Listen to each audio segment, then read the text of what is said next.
Today's devotional comes from Psalm 115, verse 3. Our God is in the heavens. He does all that he pleases.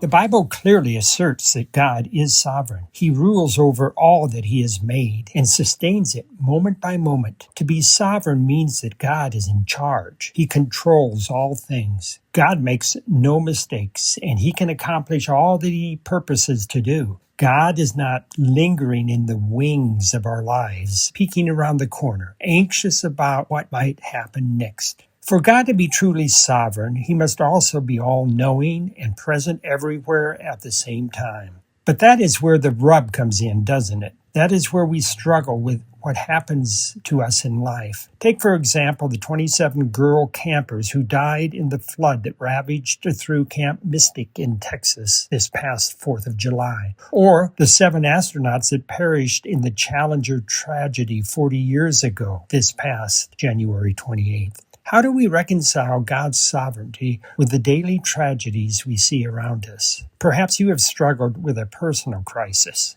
and you question if God is really in control or if he cares.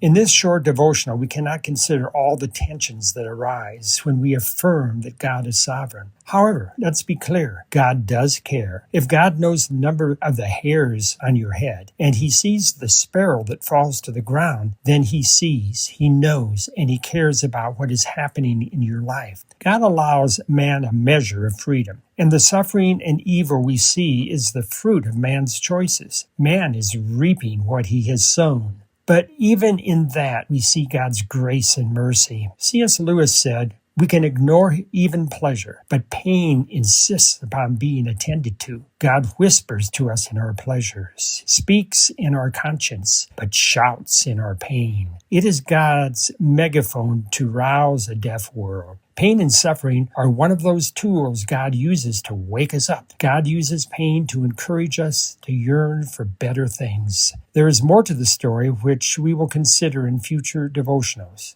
Have a great day.